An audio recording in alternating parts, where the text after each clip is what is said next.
Մինչև հուլիսի 19-ը կատարեք գնումներ Իդեալ համակարգի խանութներից եւ ամեն շաբաթ ստացեք հնարավորություն շահելու 500,000 դրամ արժողությամբ ճամփորդական ուղղագիր դեպի Կարմիր ծով, Իտալիա, Իսպանիա կամ ձեր նախընտրած ուղղությամբ։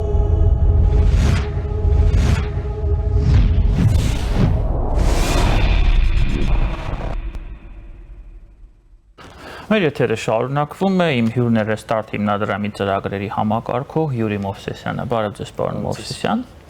Երեք հերթական հետաքրքիր հայտարարությունը լսեցինք եւ անկանխատեսելի է առաջին հայացքից, բայց այն հնչեց Իսրայելից։ Իսրայելի արտգործնախարար Գիդեոն Սահարը հերթական անգամ հիշել է հայոց ցեղասպանության փաստի մասին եւ նշել է, որ մոտակա Իսրայելի կառավարության նիստին նա պատրաստվում է ներկայացնել Իսրայելի կառավարության կողմից հայոց ցեղասպանության պաշտոնական ճանաչման մասին որոշման նախագիծը։ Սա արդեն սպասելի ձևով Հայաստանում որոշակի շրջանակներում դարձել է էյֆորիայի պատճառ։ Փորձենք հասկանալ, ինչու է Իսրայելը հիշել Հայաստանի մասին, ինչու է հիշել հայոց ցեղասպանության մասին եւ ինչով այս նախաձեռնությունը կարող է ավարտվել։ Իրականում արդեն կարելի ասել ավանդույթ է դարձել, որ Իսրայելի եւ Թուրքիայի միջև ցանկացած շատ մեծ լարվածության չափաբաժնի պայմաններում Իսրայելում հիշում են, որ եղել է հայոց ցեղասպանություն, հայ ժողովուրդը Օսմանյան կայսրության ժամանակներում շատ լուրջ ճնշումների է ենթարկվել, մարդկանց, այսպես ասած, գխատել են եւ ուղղակի նաեւ երբեմն Իսրայելում որոշ պաշտոնյաներ ժամանակին նշում են պետականազրկման մասին, բայց իհարկե նույնիսկ Հայաստանում դրա մասին չեն խոսել։ Իհարկե, բայց էյֆորիկ տրամադրությունը կարծում եմ ինչ-որ առումով, եթե նայենք, շատ քչացել են, գոնե հանրային տրամադրության մակարդակում մենք տեսնում ենք, որ մարդիկ արդեն թացը չորից տարբերում են, հասկանում են, թե ինչ է նշանակում իրական օրակարգը եւ ինչ է նշանակում, երբ քեզ փորձում են ինչ-որ այլ թեմաներում օգտագործել։ Նույն նաև եթե ավելորդ չի նշել, որ հենց բարձրագույն իշխանության պայմաններում են հասկանում, որ այս հարցը մեր հարցը չէ, կոպիտ ասած, եւ ինձ թվում է սա պարզապես պետք է ձեռնպահ մնալ այս հարցի քննարկումից, որևէ արձագանք չտալ եւ այլն, որովհետեւ հայոց ցեղասպանության հարցը ուղղակի շարժման առարկա դարձնելով այնպես որ Իսրայելը Հայաստանին լավություն է անում, կոպիտ ասած, եւ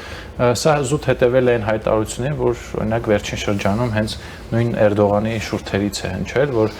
Իսրայելը պատերազմ է ուզում, տեսնում ենք, որ նույնիսկ Իրան-ԱՄՆ պայմանավորվածության պայմաններում նա փորձում է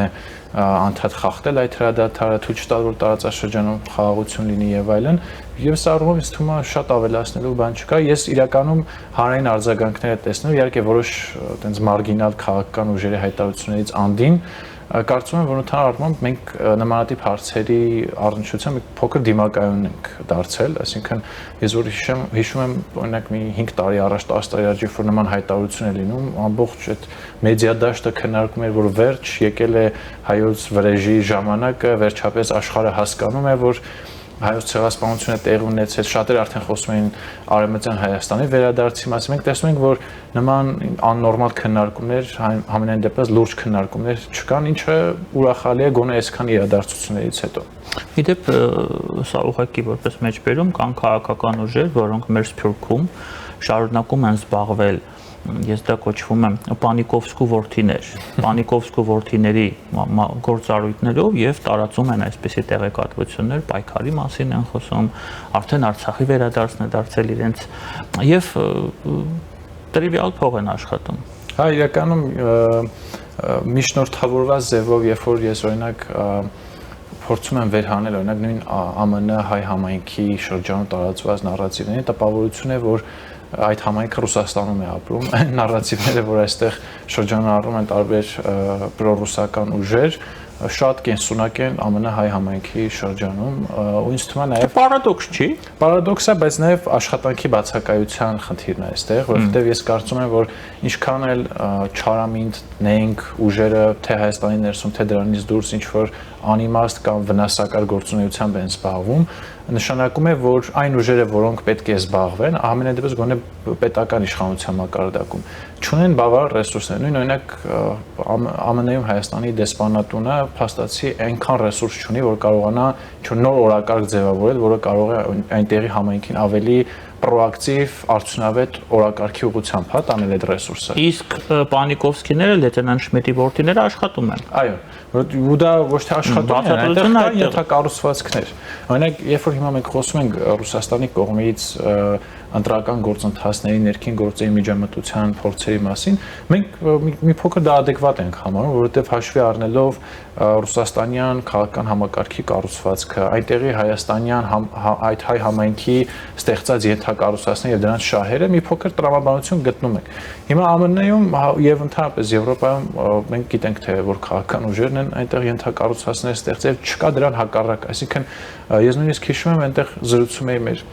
հայրենակիցներից մեկի հետ, ինքը պատմում էր, որ այնտեղ ինչ որ մի քանի ամսագրեր կան եւ այդ մի քանի ամսագրի օրինակներին, որ ծանոթանում ես, թվում է թե, չգիտեմ, 20-րդ դարավերջի ինչ որ իրադարձությունների մասին նկատառումներ են, որ այստեղ օրինակ անդիմություն իրականում պայքարում է լիբերալ արժեքների համար, այն տիտրոսային անդիմության մասին է խոսքը։ Քոչարյանը պայքար։ Այո, իսկ տեսեք հայկական իշխանությունը իրականում համ ուրանում է, համ լիբերալ արժեքներն է ոտնարում, համ էլ այդ որ ասում եք կոմպլեմենտար քաղաքականություն դա լրիվ սուտ է եւ այլն, այդ մարդիկ այդպես են կարծում եւ մտածում են, որ հայկական իրականությունը քաղաքական իրենք այդ մարդկանց աշկերով այդ ենթակառուցվածքները։ Վերջին օրինակը շարունակեմ ձեր միտքը, նույնիսկ այնտեղ շատ մեծ ծավալի քանակի մարդիկ կան, որոնք կարծում են, որ ընդդիմությունը իրոք հաղթել է այս ընտրություններում, ընտրությունները կեղծվել են, ինչպես տարածվում է, չէ՞, եւ իշխանությունը ոչ լեգիտիմ է։ Ու նաեւ հենց այս օրինակով երբ որ մենք քննարկում ենք, որ ուղղակի զուտ Հայաստանի անձնագիրը բավարար չէ, որ մարդիկ Հայաստանում գոնե որպես քաղաքացի իրավունքները պարտավորություններ են, սրա հաստատումն է, որովհետև կտրված լինելով իրականությունից կամ նրանց ունեցած կարծիքները ձևախաղված լինելով այլ չարամիտ ունենք ուժերի կողմից չի կարող ուղղակի այդ մարդը adekvat բովանդակային մասնակցությունները Հայաստանի ներքին կյանքին։ Ես հələ դեռևս խոսում եմ որպես քաղաքացի մասնակցության մասին։ Օրինակ մարդիկ ասում են դե որպես իրավունք նրանք ունեն նաև օրինակ տեխնացու առաջադրվել եւ այլն, ասում դե գոնե բայց այդ ցենզը կա էլի որ վերջին մի քանի տարի պետք է բնակված լինի եւ այլն։ Իսկ մարդիկ նույնիսկ դրա դեմ են ապստամբում, որ եթե մարդ ունի հայկական անձնագիր, դե ում է պետք այստեղ բնակվել եւ այլն կարող է գալ, լինել падգամավորի տեխնացու, վարչապետի տեխնացու։ Ընդհանրապես եթե Յան ազգանուն ունի բավական է։ Դες կարծիքներ կան։ Ու շատ են այդ զուգահեռները, որ հատկապես լինում են Մոլդովայի ընտրությունների հետ կապված, իսկ առնվազն մեր սպეციფიկ կոնտեքստը թույլ է տալիս առնվազն այդ շփումները, հանրային տրամադրությունը թույլ են տալիս նշելու, որ այն մեխանիզմները, որ կա իրականում սա абսուրդի ժանրից է, որ այդ մարդիկ ուղղակի այդ իրականությունից կտրված կարող են Հայաստանում գալ ու իրենց վճռորոշ ձայնով ինչ որ փոփոխության նպաստել։ Հետևաբար, բայց այնուամենայնիվ սա չի նշանակում, որ պետք է ասել այդ մարդիկ վատն են, նրանց հետ աշխատել պետք չէ։ Ես օրինակ կարծում եմ, որ շատ գործ կա անելու այդ առումով, հատկապես երբ որ տասնամյակներ շարունակ հայկական սփյուռքը դիտարկվել է այլ կերպ, այսինքն իրական հենց մենք ենք մեղավոր, որ այդ մարդկանց դիտարկել ենք այլ օրակարգեր սպասարկելու համար։ Այսինքն մենք տարել ենք ինչ որ անիմաստ, որևէ վերջ չունեցող օրակարգերի մեջ մարդկանց թաթախել, ամբողջ ռեսուրսը դնել այդտեղ ու նաև այստեղի որոշ քաղաքական ուժեր են դրանից օգտվել եւ հիմա բողոքում ենք, որ վատ է վիճակը։ Ցեղասպանության փաստի միջազգային ճանաչման գործընթացը։ Այդպես շատ դրսևորվող ունենալով չճանաչված Արցախ, որտեղ ապրում էին 120,000 հայեր։ Նույնը օրինակ տեսեք, հիմա ես այդ Firebird-ի, Nvidia-ի ներդրումները Հայաստանում համարում եմ վերջին շրջանում հայկական սփյուռքի եթե ամենապոզիտիվ դրսևորումներից մեկը, ամենապոզիտիվ դերակ, այսա պետք է լինի հայկական սփյուռքի ներդրումը Հայաստան, որովհետև մենք օրինակ ինչի մասին ենք սփյուռքի հետ շփվել, ցեղասպանությունն է եղել, Ղարաբաղում կատարվող ապօրինի գործողություններ եւ այլն եւ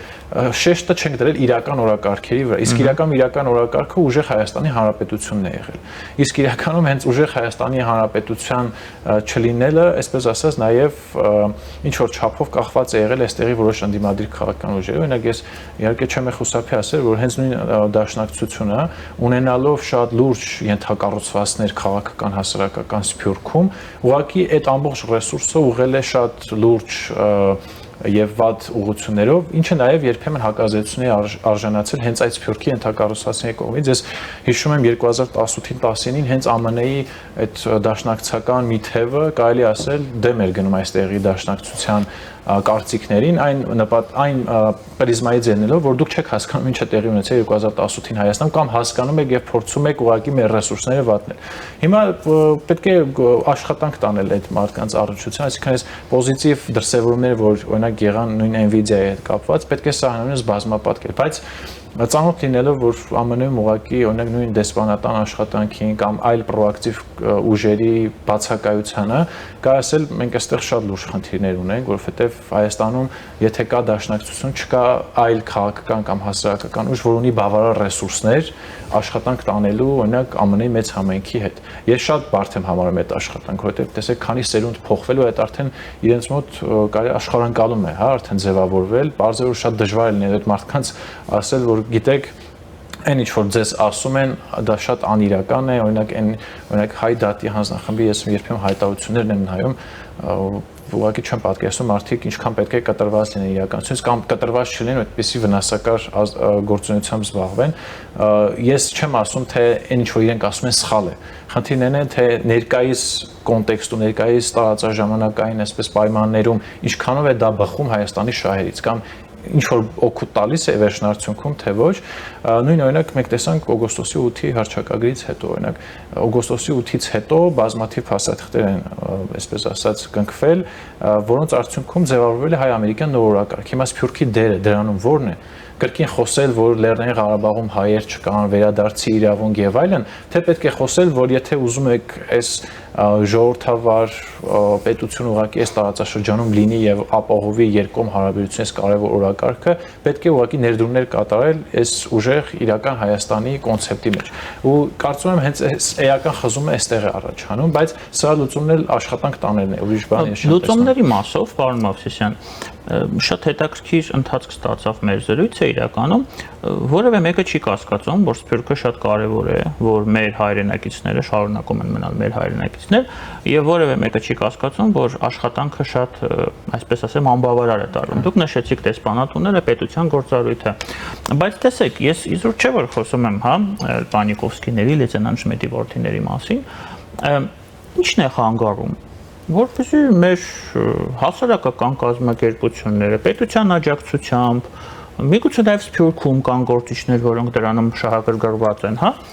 Հայաստանում կան չէ մարդիկ, քաղաքական գործիչներ, անպայման չի իշխանությունից լինեն, փորձագետներ, թիք-թանկեր, կան չէ այդ ամենը, կազմակերպել մարդիկ գնան ընդ հանդիպեն հայ համայնքի հետ, բացատրական աշխատանք տանեն, չգիտեմ, դուսավորչական աշխատանք տանեն, միգուցե նաև մենք ենք սխալ ընկալում ամեն ինչ, գուցե իրենք ճիշտ են, որպեսզի լինի դիսկուսիա, երկխոսություն լինի, եւ ոչ թե դա արվի փողով, գնան ասեն, գիտեք ինչ կա, մեզ փող տվեք, մենք եկել ենք ձեր հետ խոսենք, այլ գնալ ուղղակի նստել եւ զրուցել։ Պետք չի ճաշկերույթ կազմակերպել եւ այդ մարդկանցից փող քերել։ Հա, ուղղակի նույն գործը անեն, հա, ինչն է խանգարում մեզ։ Միգուցե պետք է մտածել արդեն այդ ուղղությամբ, որպեսզի այդ մեր ընդհանուր հայության պոտենցիալը օգտագործվի հայրենիքի համար, որովհետեւ ես տարիներ առաջ լսել եմ այսպեսի գնահատական, չգիտեմ որքանով է ճիշտ, $500 միլիարդ հայերի ամբողջ աշխարհում, հա, ընդհանուր կապիտալը։ Կարծում եմ հիմա աճել է։ Հա, քիչ չի։ Եթե նույնիսկ դրա 1%-ը ներդրվի Հայաստանում, արդեն ված չի լինի։ Ոչ թե օգնություն,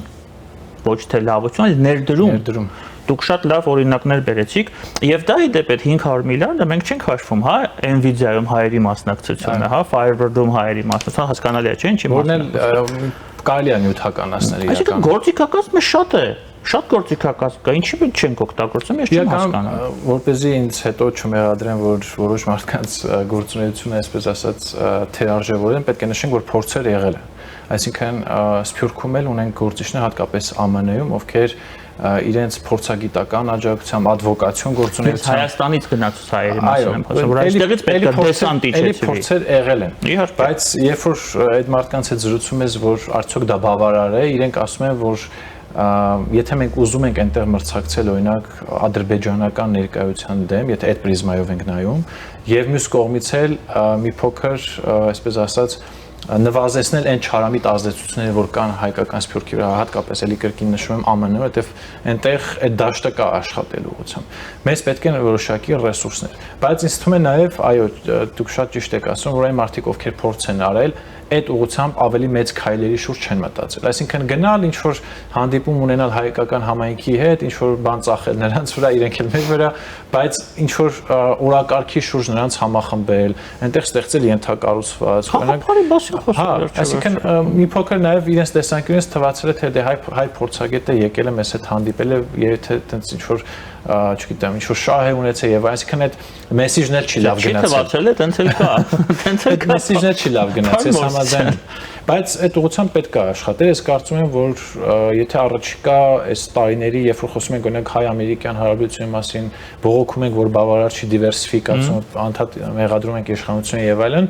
ես համաձայն եմ ձեր հետ, որ հասարակական ու քաղաքական ուժերն էլ իրենք պետք է ինչ որ նոր բան մտածեն այդ սփյուռքի հետ աշխատանքի ուղղությամբ, ու դա պետք է նյութականանա։ Այսինքն այնտեղ պետք է ստեղծվեն հստակ ենթակառուցվածքներ, այսինքն մարդկային կապիտալ որոշակի համախմբվի, պետք է ձևավորվի օրակարգ, պետք է ստեղծվեն տարբեր կենտրոններ, որոնք այստեղ կոպիտ ասած այստեղի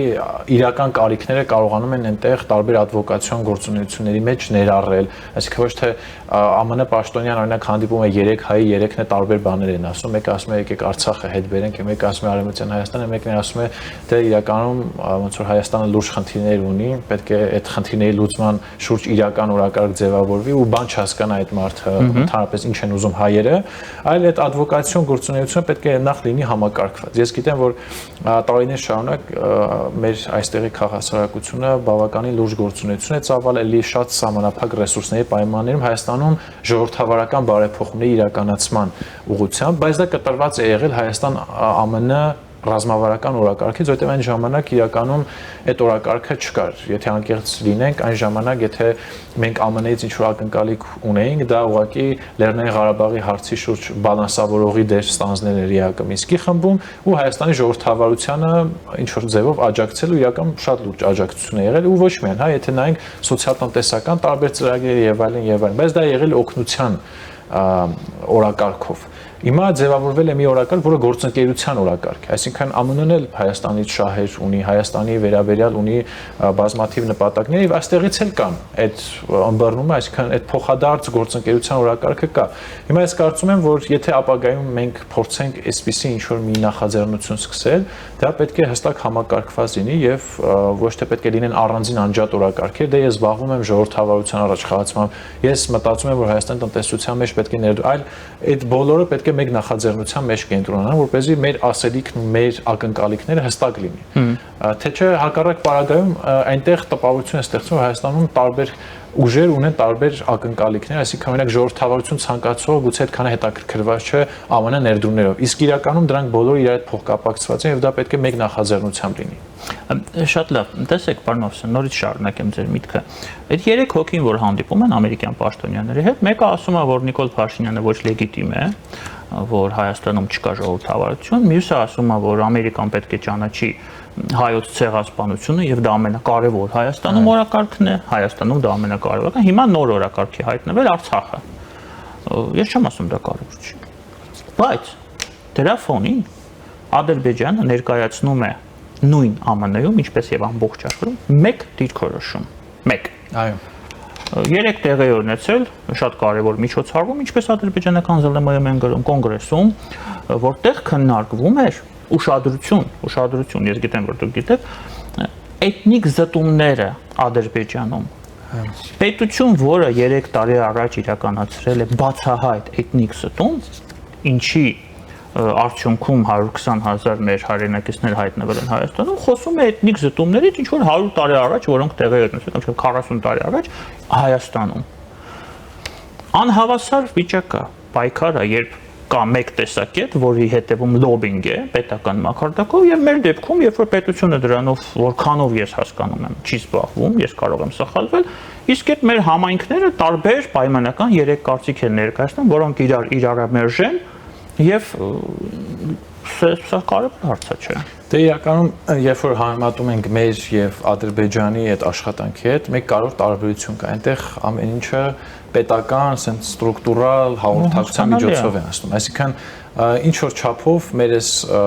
խառնակցությունը, որը մենք այդպես կարող ենք եթե բնութագրել, այդ առումով կարող ենք ասել, որ Ադրբեջանի այս առումով մեր նկատմամբ առավելություն ունի, ու դա դրսևորվում է բոլոր հարթակներում։ Այսինքն թե քաղաքասարակության մակարդակում է դա դրսևորվում, թե պետական մակարդակում, թե սփյուռքի մակարդակում եւ այլն։ Ես չեմ ասում, որ ես ուզում եմ մի պետություն ունենալ, որտեղ պետությունը բոլորին ասում է ինչ ասել, ինչ անել եւ այլն, բայց դա չի նշանակում, որ դրան հակադարձ պատասխան կամ գործունեության կերպ մենք չպետք է ունենանք։ Ես մի նախադասություն խնդրեմ շարունակեք։ Կարելի է չէ տարբեր կարծիքներ արտահայտել, բայց ունենալ մեկ դիրքորոշում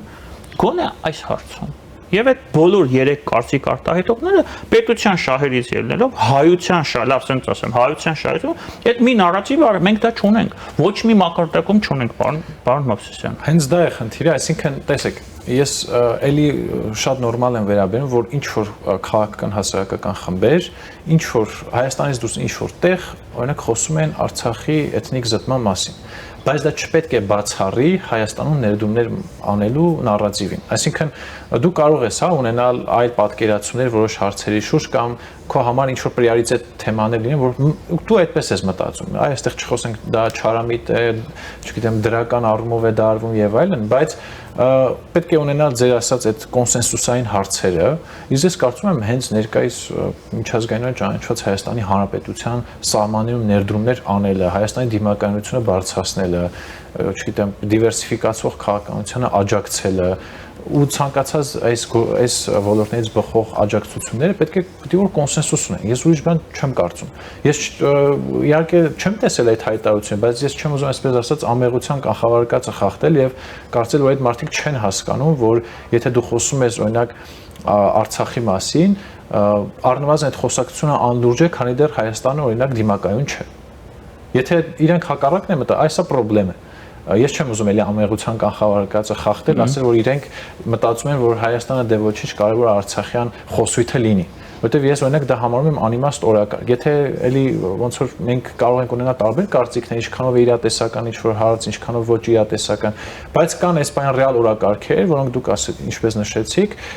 դրանց շուրջ պետք է ունենալ կոնսենսուս։ Հիմա այս կոնսենսուսի խնդիրն եմ ես հենց տեսնում, որ առնվազն այս ուժերին պետք է հստակ այսպես պահանջ ներկայացվի։ Կամ դուք զբաղվում եք ձեր անիմաստ գործունեությամբ եւ չեք հասկանում, որ հենց այս Հայաստանում ներդրումներ կատարելու նախապայմանն է, որ նույնիսկ կարող է նաեւ հետագայում, չգիտեմ,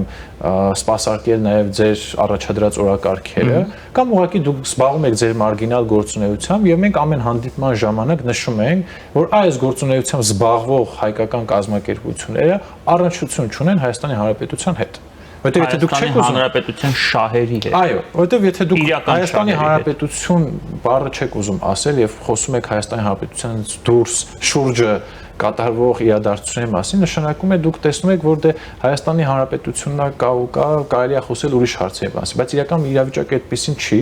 ու կարծում եմ այն մարդիկ, ովքեր հասկանում են այն իրավիճակի դաջություն, որ Հայաստանի շուրջ կա, ոչ մեկ չի կարող տենց հստակ պնդել, որ տենց մենք մեր բոլոր հարցերը լուծել ենք։ Այսօր անընդհատ տենց այդ զսպման համակարգ Հայաստանի ուժեղացնում մենք տեսնում ենք, որ